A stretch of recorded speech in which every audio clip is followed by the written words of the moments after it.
and now we will just get started. So, what you are experiencing now is a series of webinars, like I said, co hosted by diversityabroad.com and IES Abroad. My name is Deidre Young, and I am Student Services Manager for diversityabroad.com. And today we have two awesome panelists who are going to share some information with us about the intercultural experience of study abroad and just traveling abroad in general. So, before we get started and moving on to them, I did want to give you a little background on Diversity Abroad. We are basically an organization, an international organization that really aims to connect and prepare diverse students, recent graduates, and young professionals with international study, intern, teach, volunteer, and job opportunities.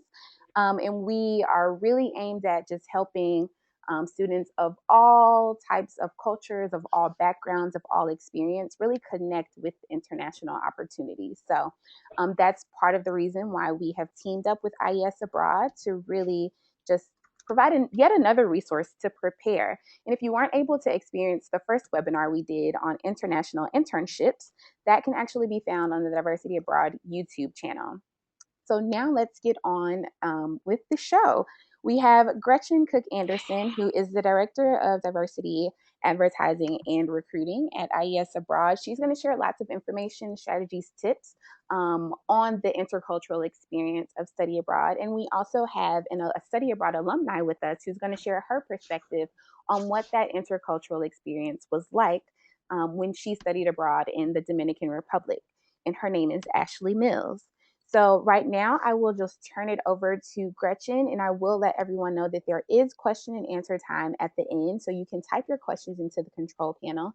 If you lose audio or anything, you can send a chat to me, and I can make sure that we get you set back up. So I'm looking forward to hearing all of the discussion today, and I hope you guys will enjoy it as well. Gretchen, it's now up to you. Thank you so much, Deidre, and thanks again for the opportunity to hopefully share some useful information with students out there. There may also be some school-based staff and perhaps even staff from provider offices as well. So we welcome everyone, and so excited that you were willing and able to join us this afternoon.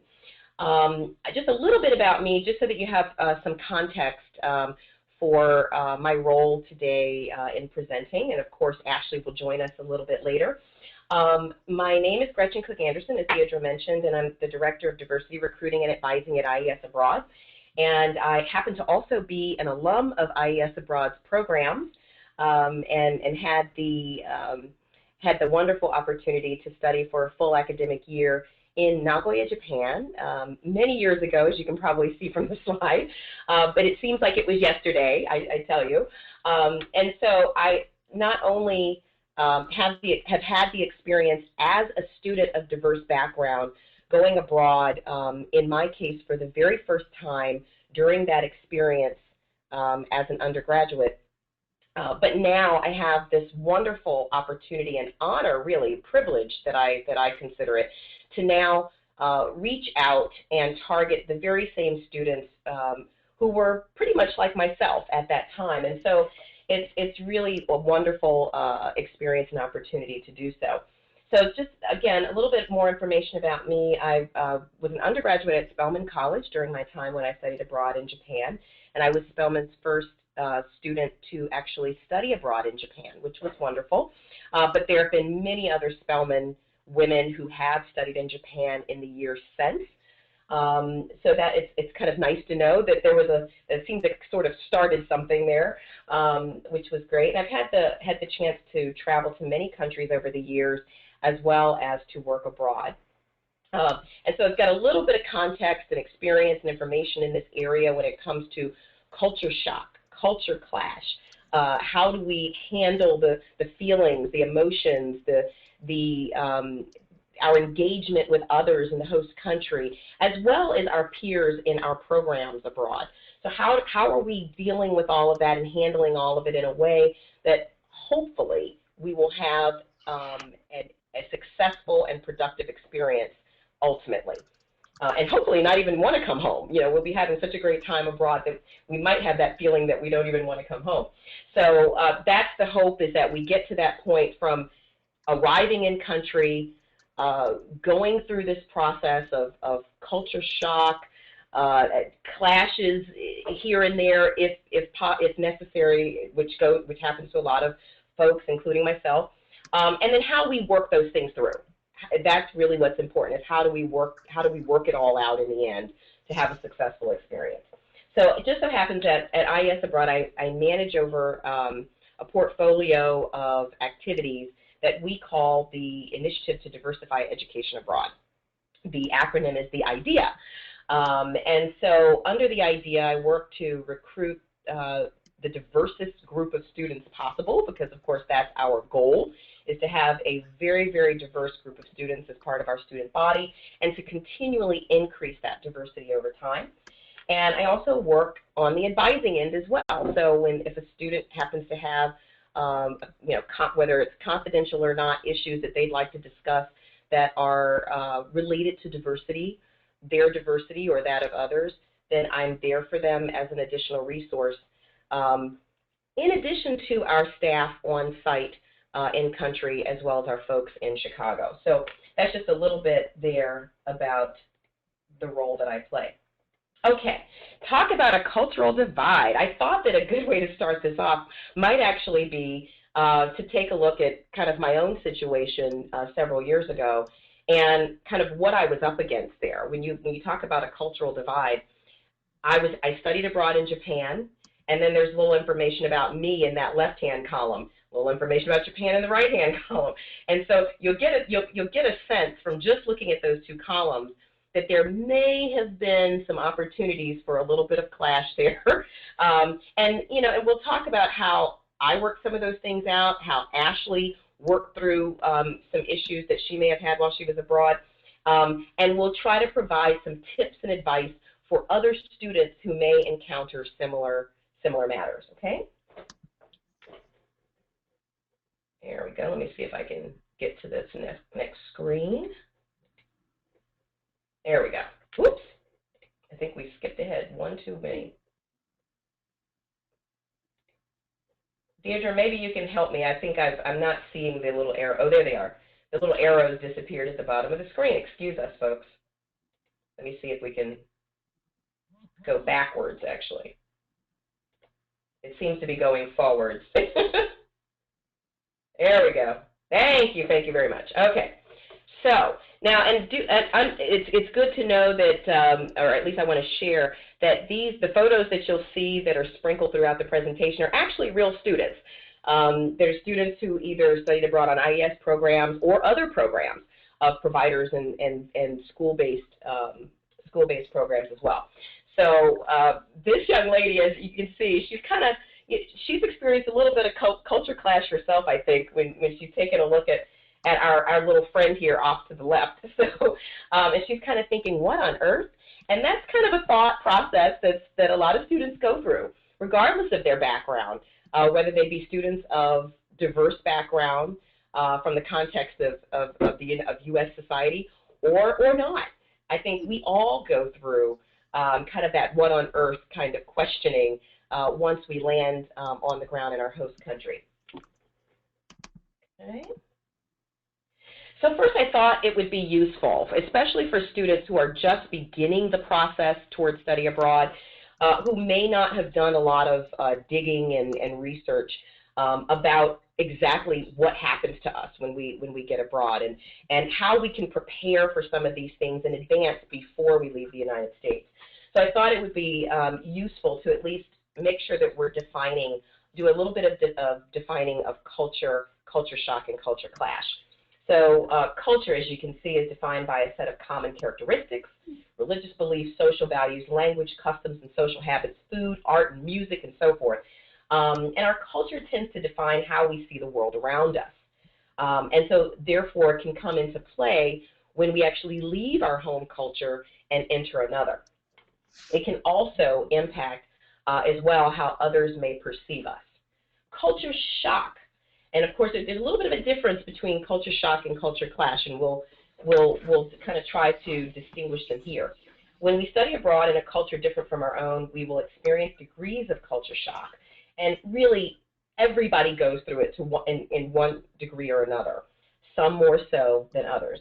When learning how to live comfortably and happily outside of our known culture, culture shock can be a misleading term, at least I believe so, as it's not an instantaneous feeling or occurrence, as the word shock might imply, but suggests several phases of adjustment to living in another culture. Okay? Culture clash. What do we mean by culture clash? Circumstances may arise while studying abroad that lead to culture clash when differences of culture can cause conflict or misunderstanding. Culture clashes can happen between a student and persons of the host culture, or between a student and fellow U.S. students in the same program. So there are a number of ways that it can actually manifest itself. There we go. Let's see. There we go. Okay. And interestingly enough, the reality of culture clash can even occur on something as interesting as a movie set. I happened to track this particular photo that was from a movie that was produced in 2010. I thought it was kind of an interesting dynamic between the gentleman on the right and the gentleman on the left, who are, if you were able to watch the scene, they actually were really kind of checking each other out and trying to understand one another just through eye contact. So it's kind of interesting, and this is kind of where a lot of this starts, isn't it? Well, the good news is for students of diverse background in particular, we find that for them there's a little bit of good news with culture shock and culture clash, because in many instances, not in all, but in many instances, students of diverse background in the United States are already cross-cultural in one way or another. And what do we mean by that? So let's take a look at the bullets here. If a student who is of diverse background, and of course diversity can span several different categories, but a student of diverse background may be adaptable, quite adaptable from a young age, or from point of immigration vis-a-vis the dominant culture. Of course, we all know that there's a dominant culture here in the United States. Some folks fit within that dominant culture. Some folks are not naturally a part of the dominant culture. Those who are not a part of the dominant culture, or at least originally or subculturally, may find that they're actually much more adaptable than they may think, and that might help ease their process abroad a little bit more than it might for other students. The same thing for the student who has immigrated to the United States at some point, has already had to acclimate themselves to another culture. In turning around and then visiting or living within yet another culture as a study abroad student, they may find that the transitional process might be a little smoother for them than it may be for some other U.S. students. For that student of diverse background, you may find that you can navigate cross-culturally, every day already without even leaving the United States.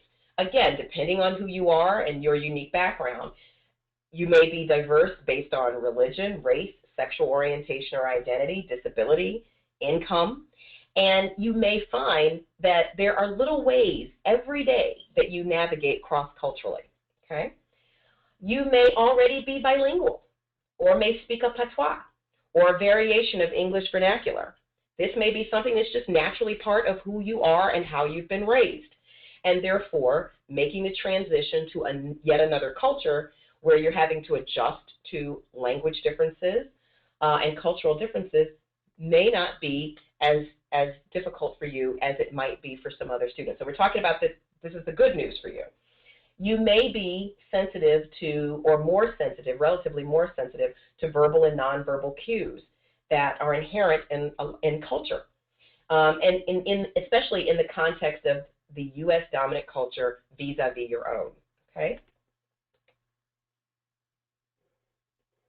Okay, 4 stages of culture shock. Again, keeping in mind that there may be some students on the line out there today who are just at the beginning of this process, I thought it could be useful to just go through the stages of culture shock very briefly. You can certainly ask questions afterwards, or we can communicate more offline if you have more in-depth individualized questions.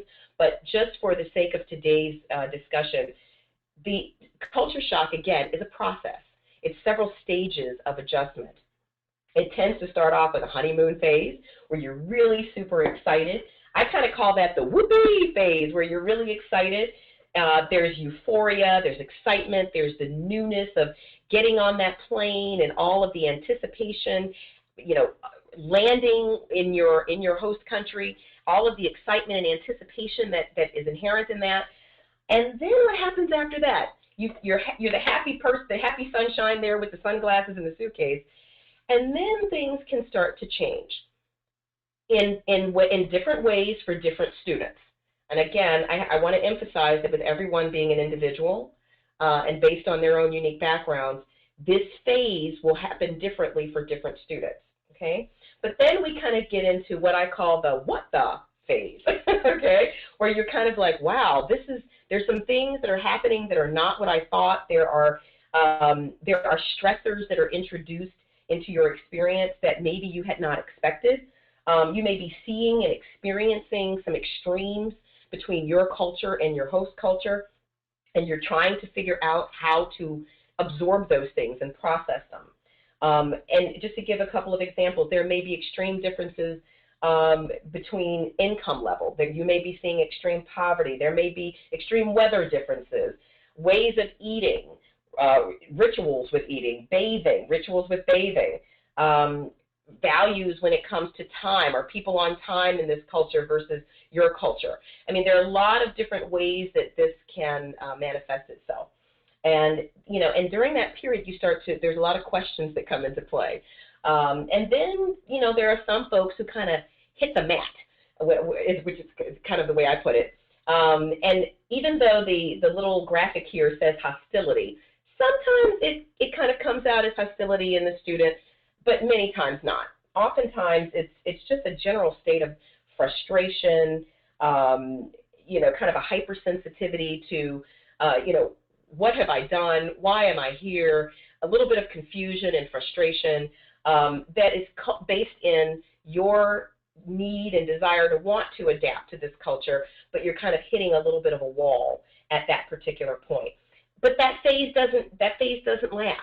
You know, if you just stick with it and ride it out, kind of like you would on a surfboard over a wave, you'll find that you will begin to kind of go through it. And now another phase, there's kind of phase number 3, which, you know, that's kind of that phase where you're now starting to feel a little bit more comfortable. You're actually feeling that you're accepting differences in the culture. You're even enjoying some of those differences in the culture. You're kind of unlearning aspects of your culture and relearning within another culture, and things are starting to make sense. So that's where you see the humor there, and you regain your sense of humor, I'd like to say, because you're feeling better about where you are and what you're doing. And then there's that 4th phase up there with the flag where you know, now it's actually time to go home, but now you're coasting because you've really adjusted more to the culture, and this is that phase where you tend to actually enjoy your experience abroad even more. Okay? That's those are those 4 general stages of culture shock. But what I would like to show you is that for some students, it can look more like this. Okay? For some folks, the culture shock curve may look more like this. So it may kind of bounce up and down and may not have that neat, clean 4 stages. You may experience one stage more than once. But all of this is par for the course. It's something that every student who studies abroad goes through. We all go through it in one way or another. And if we just hang on and ride it out, things get a lot better. Now, here's a reminder of the good news that we talked about already, but then we've added to it and layered it a little bit here. If you're a student of diverse background from the U.S. context, then you've probably already got a certain leg up on culture shock, and you may not even know it. So this is one of the, you know, so we want to talk a little bit about that. Just so that it'll help you feel a little bit better as you're embarking on this whole experience. It may not be quite as daunting as you might think. You may actually be more ready for this experience than some of your peers. And why is that? You may have lived through culture shock already right here in the United States. Again, especially if you're a student from an immigrant family, you may have gone through this process already, and therefore you're better positioned to go through it again in another culture. Even if you are not an immigrant student, you may be a student who is from a homogeneous neighborhood where most folks around you share your kind of own unique cultural background or subcultural background, and then you leave that area, that realm, to go away to college in a completely different kind of environment that is not familiar. And so through that, you actually go through certain phases of culture shock. You will go through that right here. You can go through it domestically right here in the United States, and may not even realize that that's what you've gone through. Um, so that's something good to know. You're probably a little bit more flexible than you realize. If you're a student who has had to navigate back and forth between cultures, even here in the United States, you're actually a lot more flexible and adaptable than you may even give yourself credit for. And that is a trait that is actually going to help you when you land in that host culture abroad. Life circumstances may have prompted greater maturity. You may be a student who has had to become very independent at quite a young age. Maybe you've helped to raise siblings. You may come from a single-parent household where you've almost had to serve, if you're an older sibling, you may have almost had to serve as a secondary parent. And so you've had to grow up a lot faster than perhaps a lot of other students, and you may be more mature and therefore able to handle the situations abroad when it comes to differences in culture a little bit more smoothly than perhaps some of your peers. You may be more independent and self-reliant, again, for similar reasons. You may have already developed sharp cross-cultural communication skills. If you're a student, again, if you're an Asian American student in a dominant culture that's primarily Caucasian here in the United States, you may find that you've been crossing cultures all along from the time that you were small and don't even realize that you've been doing that.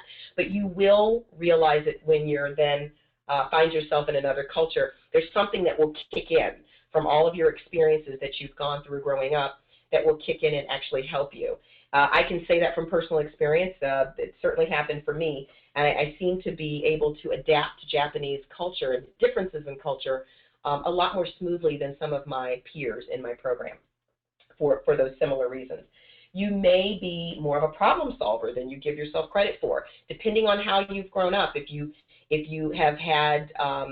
been an under-resourced student and you've had to really kind of consider, where money's going to come from or how I'm going to solve different kinds of problems that maybe other students haven't had to face yet, you've really become more adept at problem solving than you may even believe you are. And relative to other peers, you may find that you're stronger in that area. You're a master assimilator and may not even know it. Again, if you're not coming from the dominant culture, you've had to assimilate and acclimate and find ways to navigate across cultures already right here in the United States. You may have fewer preconceived notions of what travel and life abroad is like, and therefore may be more open to what unfolds.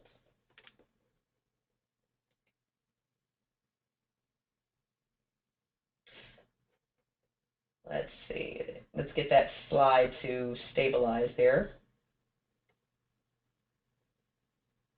Deidre, maybe if you could help me with that. There seems to be, the slide has, I don't think it's visible.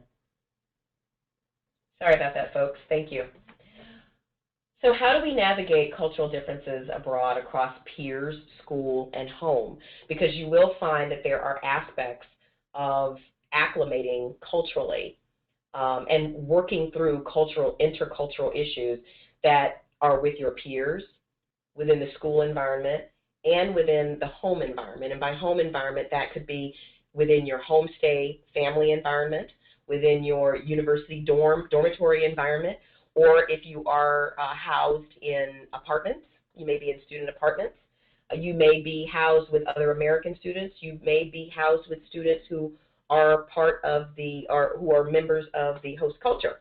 So we find that there are cross-cultural and intercultural issues that will arise on all of these realms. It's important to understand the dynamics of these cultural differences. So there's you, of course, right, as we were just mentioning.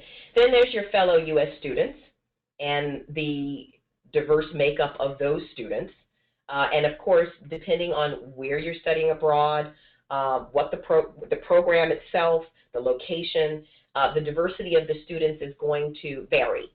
In some cases, you may find that you are the only student who shares your background on a program, or you may be one of several students who share your background.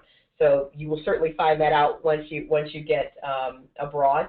But just so that you know, it's kind of, you're looking at yourself vis-a-vis your fellow students on the program, your homestay family or dorm mates or apartment mates, and then the home country beyond home and school. So the greater society out there, what happens out there on the sidewalk, in public, on public transportation. If you go to any kind of social activity outside of school or home. Sometimes cultures collide due to others' perceptions about you. And this is an area that I like to be honest with students about. I like to be very candid, because the interplay of culture, yours vis-a-vis the host culture, there can certainly influence your experience when you're studying abroad. And I think that if you are a student of diverse background, regardless of across which category of diversity, I think we want to be honest with ourselves that there can indeed be ways that our unique background will play itself out abroad. It can happen in all kinds of positive ways, negative ways, or ways that are really neither positive nor negative, but just are. Okay? So let's talk about what some of those things are. When cultures collide due to others' perceptions, what might be some of those perceptions that someone might have based on who you may be? Okay? Maybe you're not perceived as being American enough. Do you fit the stereotypical image of who an American is in the eyes of the host culture? Maybe you do, maybe you don't. If you do not, how will that perception of you not being American enough impact your stay, and how do you process that and handle it? There are different ways to process that and handle it. Stereotypes abound in host culture of people of your race, religion, or identity. Stereotypes are everywhere. They exist in every culture vis-a-vis other cultures. So there's not really a way to kind of get away from it.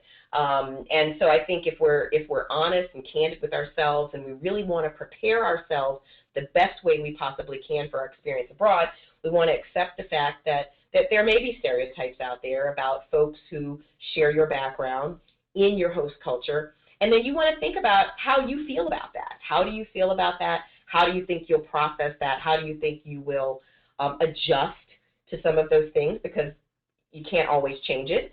And then how will you react in situations when those things actually kind of clash up against, those cultures actually clash? How will you handle it?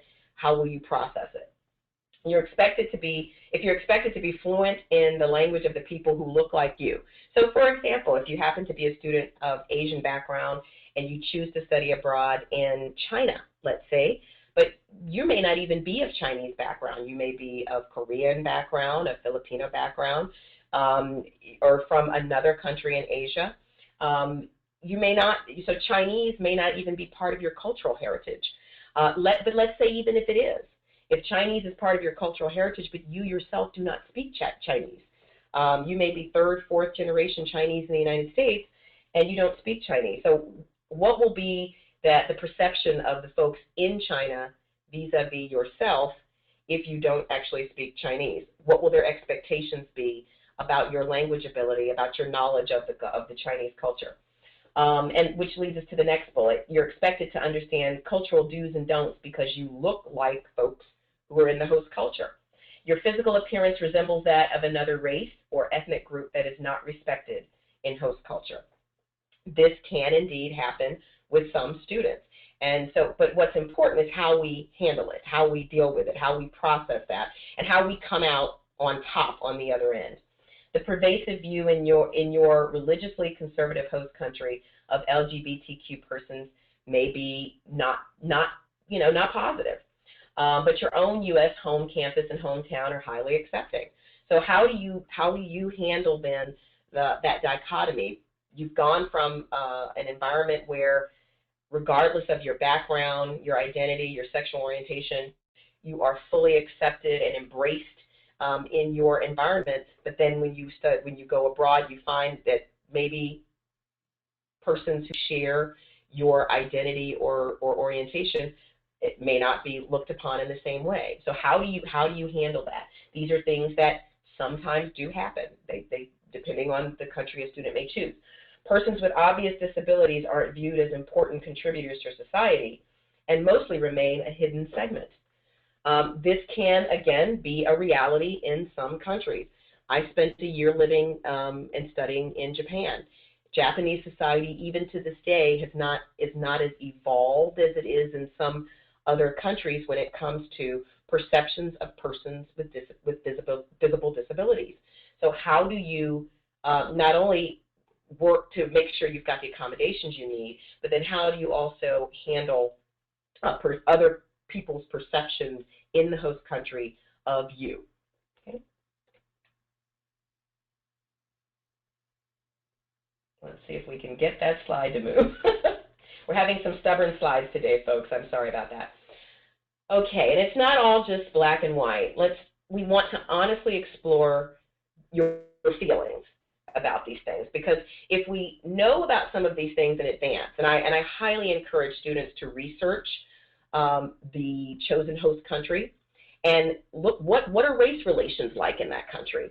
What are bilateral relations like between different countries that are surrounding, or even those that are further away, where there are folks who might resemble you physically or might share your religion in country. What would that dominant culture versus your own culture, whether it be religion, based in race, based in religion, or otherwise.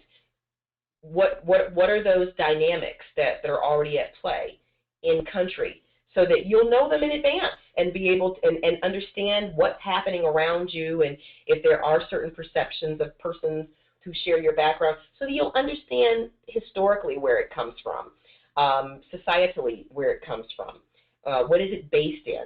Okay, so and it's not personal, of course, but doing all of this in advance and exploring some of these things and asking yourself some questions may actually help you on that back end.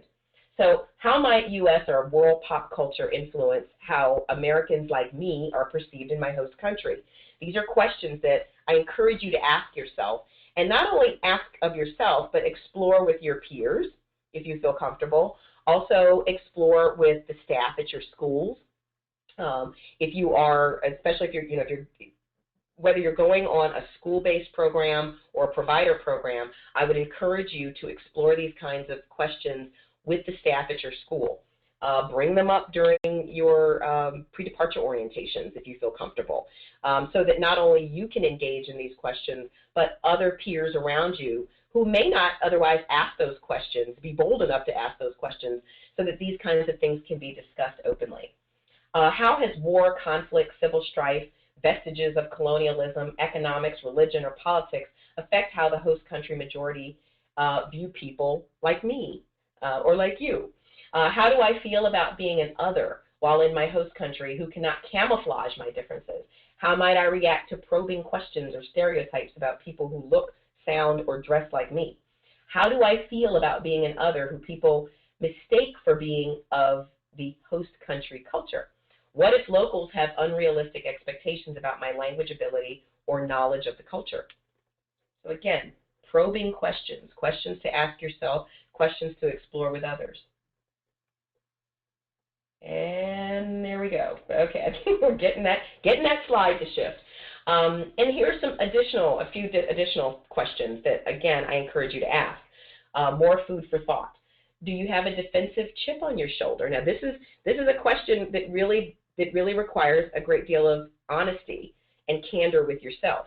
Do you have a defensive chip on your shoulder? Not that that chip on your shoulder is not an understandable consequence of the way you've been perceived in society.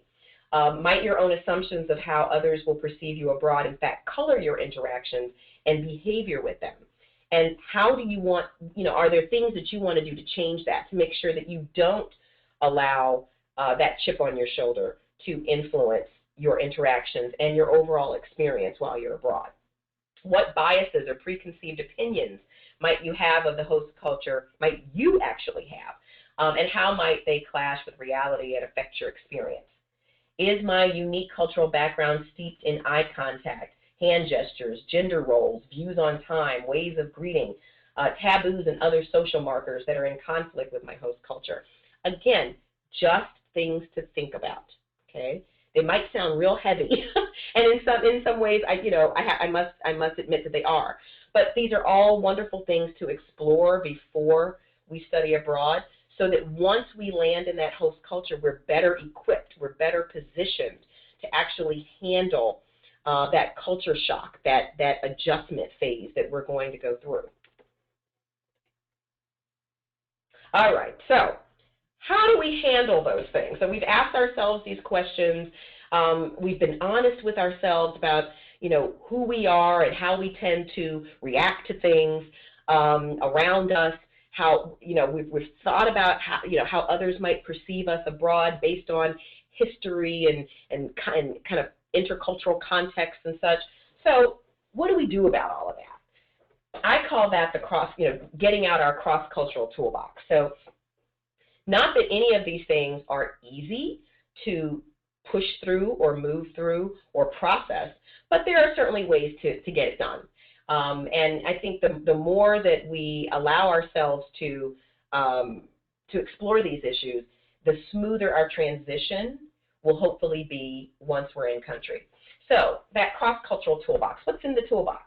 I like to think there are a couple of traits here, a few things that I think we can arm ourselves with that put us in a much better position to have a successful experience abroad. One of those things is personal resolve, a sense of determination that, really regardless of how cultures may clash while we're abroad, if you should experience, that culture clash, and any of the challenges that we may face going through that process that culture shock poses, that we're going to be determined to stand firm and to know that we've made the right decision for ourselves, and that we're going to do everything we can to galvanize all the resources that we can personally to move through that phase successfully, that we're going to be determined to do that. So I like to think that personal resolve is one of those.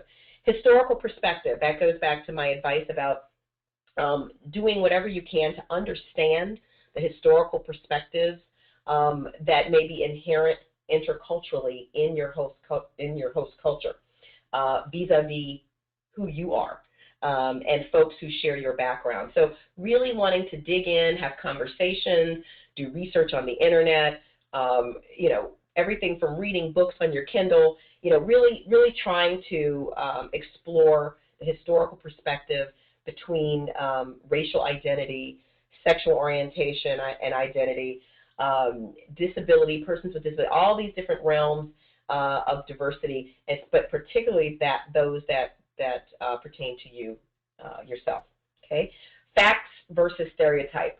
Really taking a look at what are the stereotypes that you might harbor or that you might hold when you think about persons in the host culture that you've chosen, and then what are the stereotypes?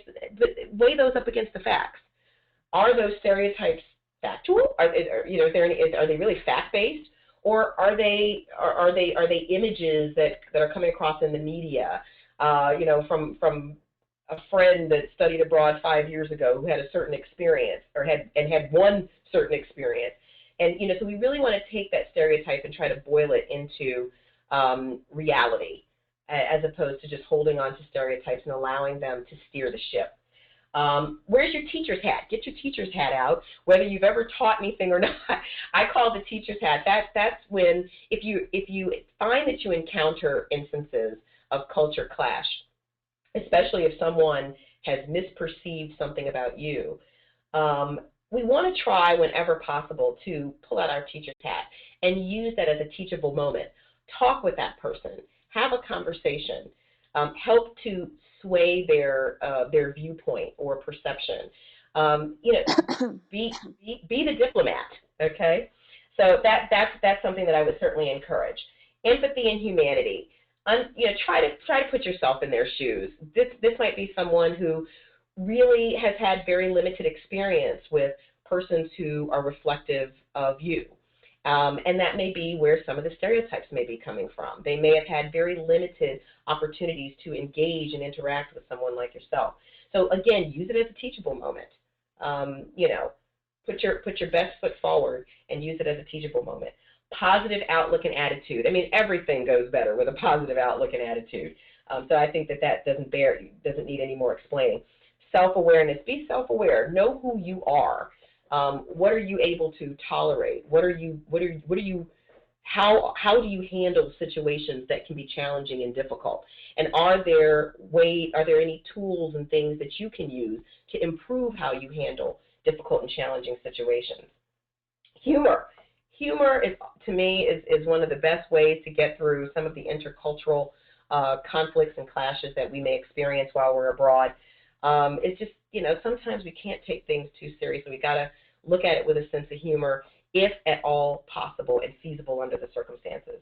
And maintain your sense of curiosity. Be curious. Stay curious. Even when times get a little difficult, but stay curious about the environment around you. Learn everything you can. That's going to help you through that culture shock process. Be patient. Be patient not only with yourself, but be patient with those around you. You're in a new situation, others are in a new situation when it comes to you and their interactions with you, oftentimes. And so we really want to exercise a good deal of patience in getting adjusted to this new society and new culture, and in the hopes that other people will exercise that kind of patience in adjusting to you. Peer and staff support. Always, always, always, I encourage that you tap into those around you. If there's a counselor on staff and you're having some difficulties that are culture-based, please reach out to those folks. Reach out to the advisors that you've been assigned. Reach out to peers when appropriate, if you feel comfortable with your peers. But reach out, reach out, reach out. Gretchen, I think this might be a good opportunity to transition over to hear Ashley's perspective, considering that we just learned Yeah. about the cultural toolbox. Kind of see what were some of those cultural tools that you use, Ashley, in your experience in the Dominican Republic, and just tell us a little about your experience.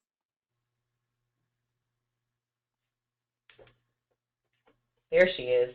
And there's Ashley in the purple. Ashley?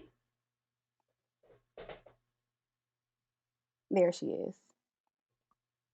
We can hear you now, Ashley. There we go. Hello? Okay. Hello, everyone. As they said before, my name is Ashley Mills, and I went abroad this summer through my university. I go to Northwestern University through a program called the Global Engagement Studies Institute. And through this program, I was able to travel to the Dominican Republic, where we were for most of the time, but we also spent 10 days on the border in Haiti. So I can definitely relate a lot to what Gretchen has been saying. I definitely experienced much of it during my time abroad. Um, as you all can see on screen, I'm the only African American in this picture, the African American woman, and initially I really had to deal with my identity, like initially I had to deal with my identity in my team that I went with. I went with 7 other university students, and we all came from different backgrounds. But I definitely had to understand who I was as a Black woman before going abroad. I didn't want to necessarily dilute my identity just for the sake of the team. I really wanted to contribute to the team fully, being the person that I was. But coming from a predominantly white university and just as Gretchen said, like experiencing a lot of the issues with diversity in this in this country, I was able to approach the issue head on. So arriving in the Dominican Republic, it was definitely a change. I chuckled a lot when she talked about the honeymoon phase, because our supervisor showed us the exact same thing when we were at the bottom of our honeymoon phase. But when I arrived, I was very excited. I was very open to the new experience. I was somewhat prepared in my Spanish speaking skills, although not prepared for Dominican Spanish. I will say that. And I was ready to face it head on, but I quickly learned that everything that no matter how much preparation we had before coming in country, all the we had taken 2 courses about our trip and we about the countries we were going to, but no matter how much preparation we had, it couldn't really prepare us for the on the ground experience. Um, so I just wanted to share a couple short stories with you all of how I experienced culture shock and how I dealt with that.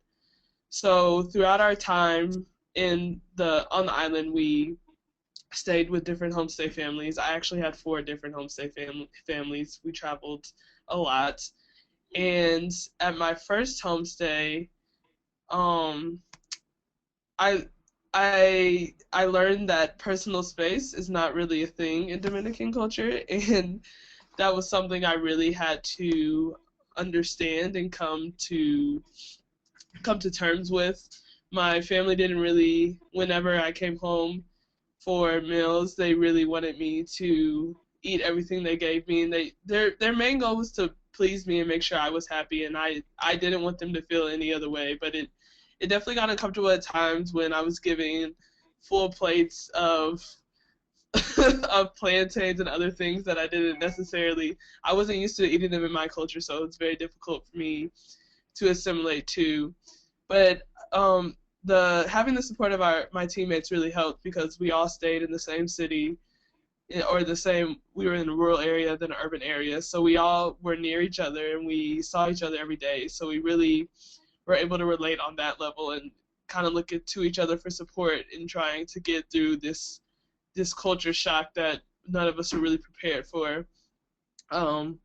But so my program specifically was, the main component of it was an internship in international development.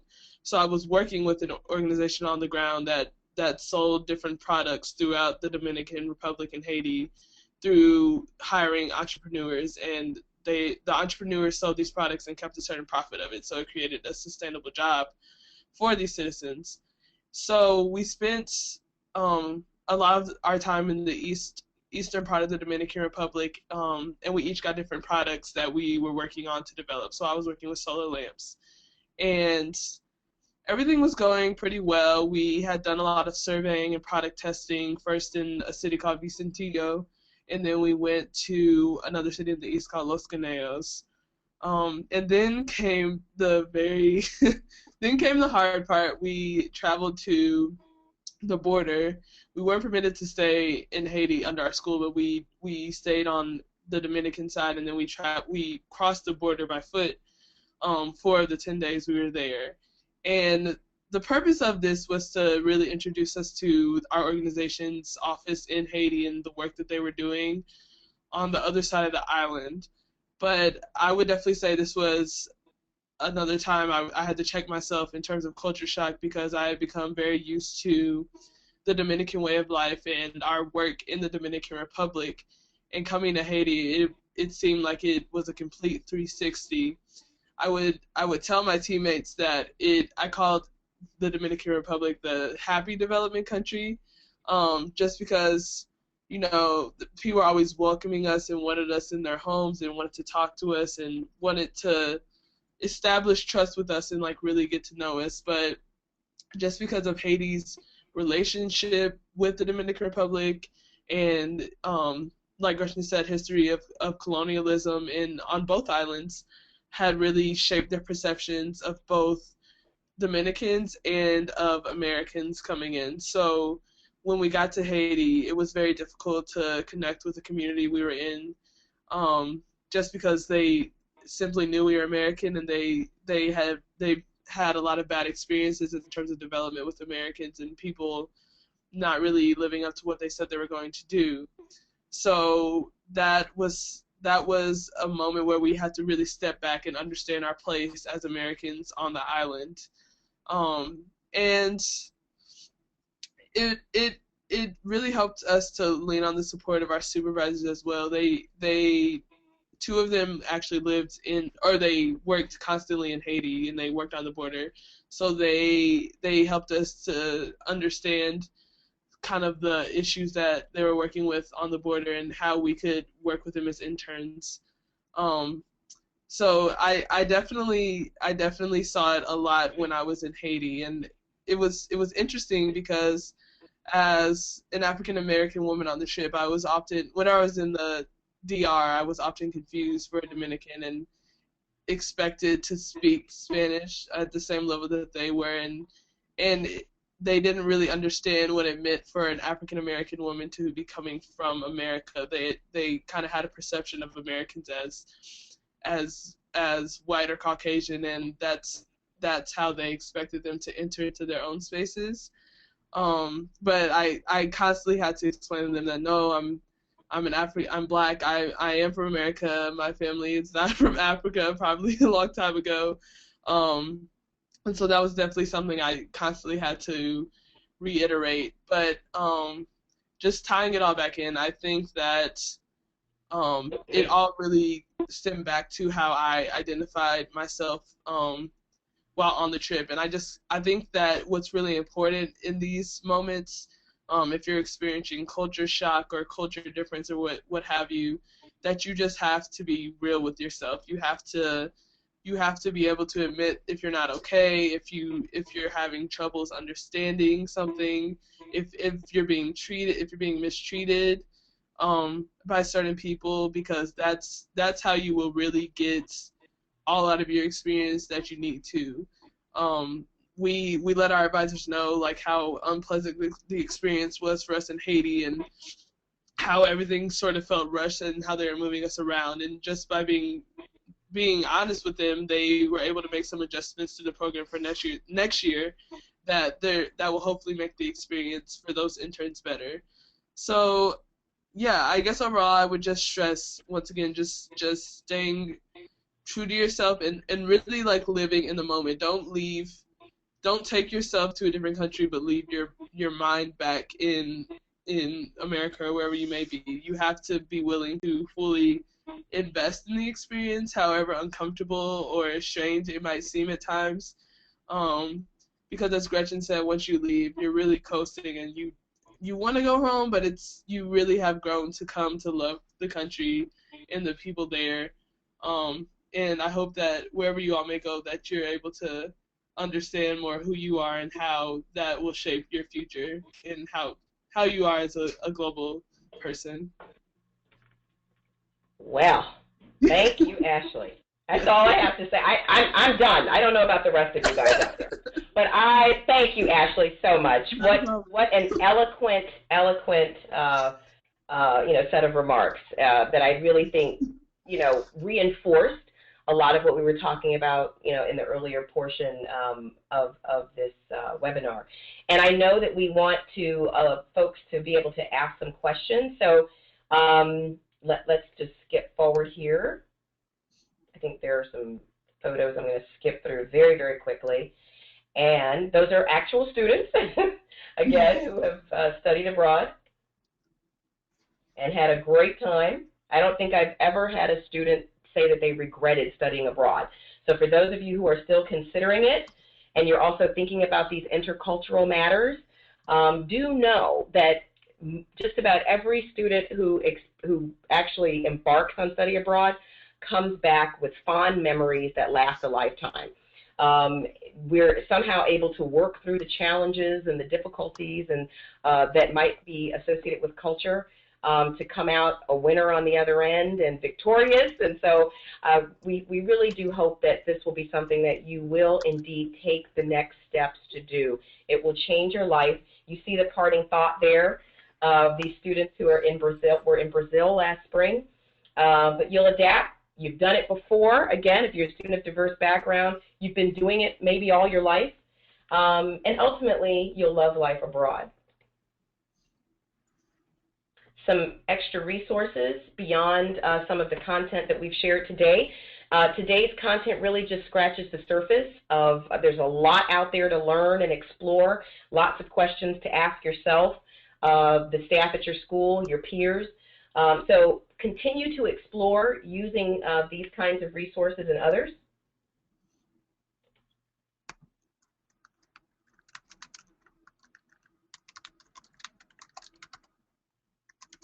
So what we'll do now is if There you we go. have a question, go ahead and type it into the chat box and I'll field them. And while we're getting questions, I did want to remind everyone that the community section of diversityabroad.com has a ton of resources and lots of other students just like Ashley who have their stories there and articles. So we have this one article from a student who ironically also studied in Japan. And these are just some of the resources for you to really just explore while you're considering venturing into a new culture. So we do have some questions, Gretchen, and I'll go ahead and field them to you. The first one is, how do you confront stereotypes while abroad? Should you confront them, especially if they're negative, or does that fall more into like a cultural do's and don'ts? I can give you my quick answer, and Ashley may want to weigh in as well.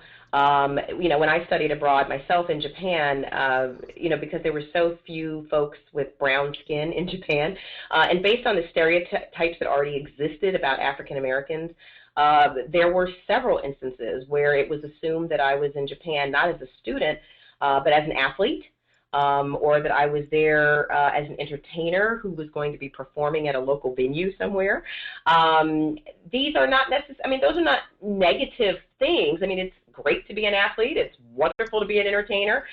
There's certainly all kinds of positives about those things, but that was not what I was. I was there as a student, there for academic purposes, and I wanted people to see me as someone who could be there in Japan to study, not as an athlete, not as an entertainer, or any other kind of stereotype that might have existed about African Americans. And so what I did was in those times when I encountered those kinds of stereotypes, if someone were asking me relevant questions that were tied in with that stereotype, I essentially just used it as again that teachable moment that I was talking about.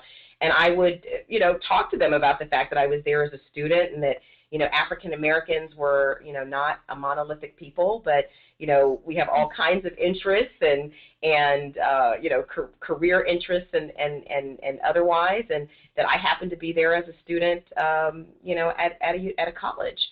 And so I tried again to use that to broaden their perspective about African Americans, who we are as a people, so that any of the stereotypes they may have gotten from the media or from other visitors from America in the past, that hopefully I'd be able to broaden their notion of what an African American is. Ashley, did you have anything that you'd like to add to that? Yes, can you repeat the question? I'm sorry. Sure. So, in terms of stereotypes, like how do you confront them while abroad? Should you confront them, even especially if they're negative, or does that fall into like a cultural do's and don'ts? Is that something you shouldn't do?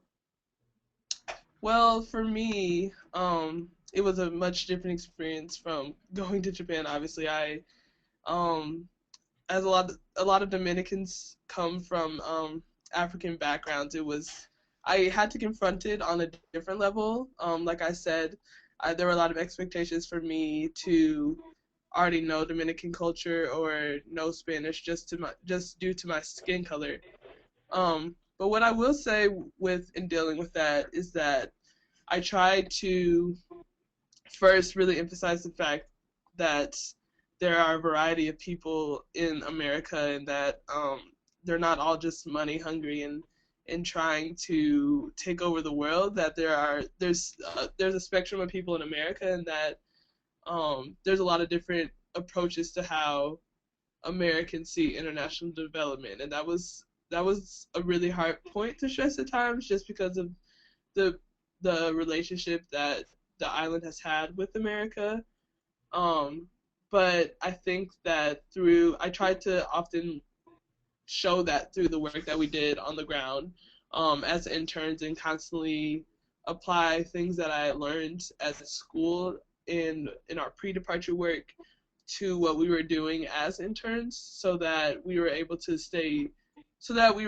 to not only just emphasize that we're trying to do development in the right type of way, but that we're also showing them how to do it and not just not staying true to our word.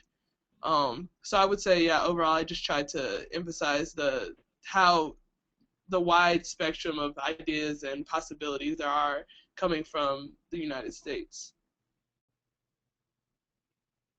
Awesome. So I know we are over time. I am going to sneak one last question in here just because I think it's really important in terms of how we all connect with the cultures that we're experiencing. And then we'll wrap it up. I want to make sure that everyone has Gretchen's contact information also that's showing right on this screen. So if you do have to hop off at this time, that you have that and that you know that this webinar was being recorded. So the last question that we'll ask for both of you guys, can you describe the experience that you may have had, Gretchen in Japan and Ashley in the Dominican Republic, about making and keeping friends while you were there? So what allowed you to actually build lasting relationships, if that happened, or what do you think prevented that? So I think that was a good question about friendship across cultures.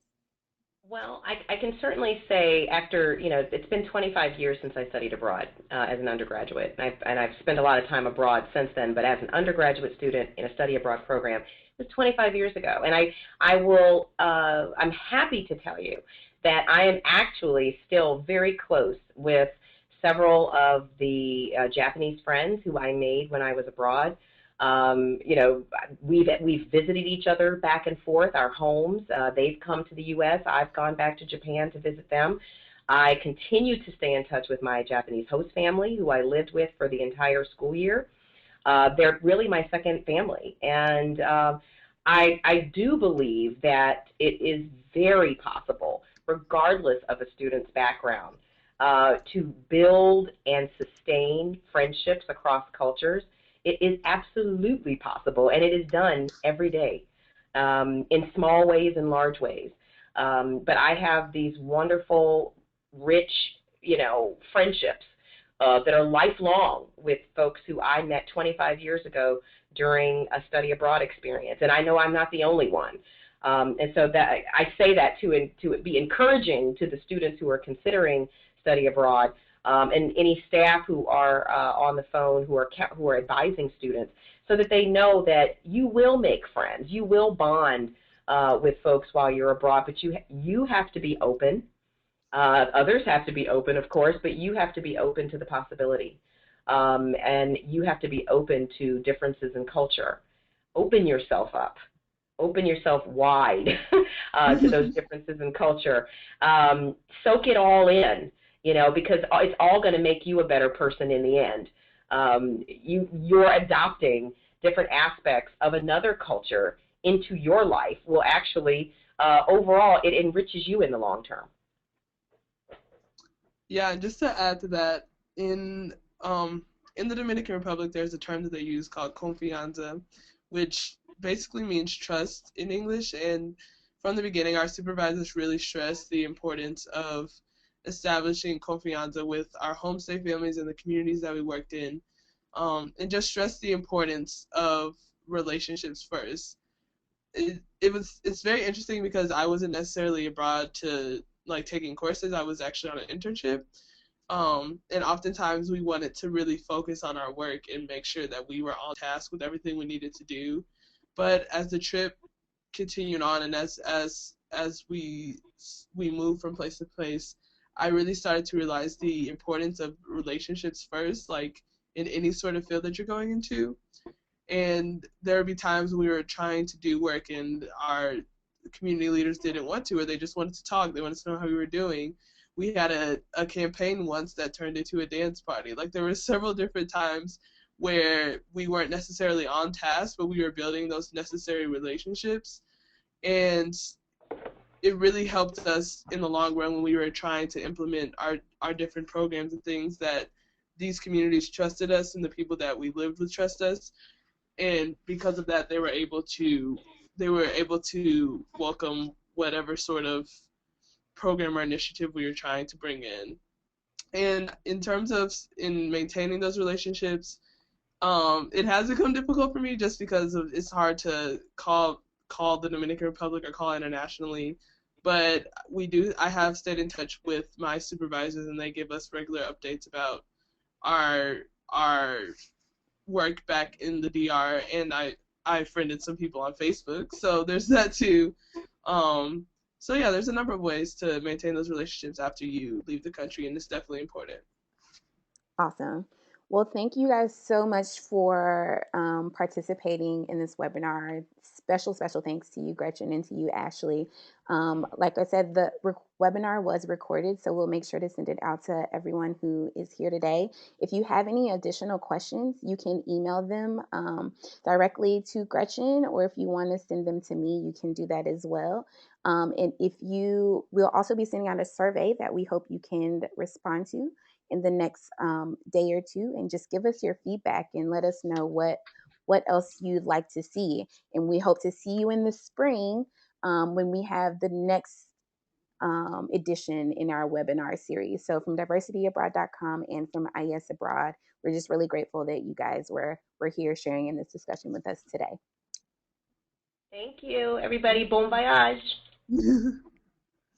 All right, have a great day.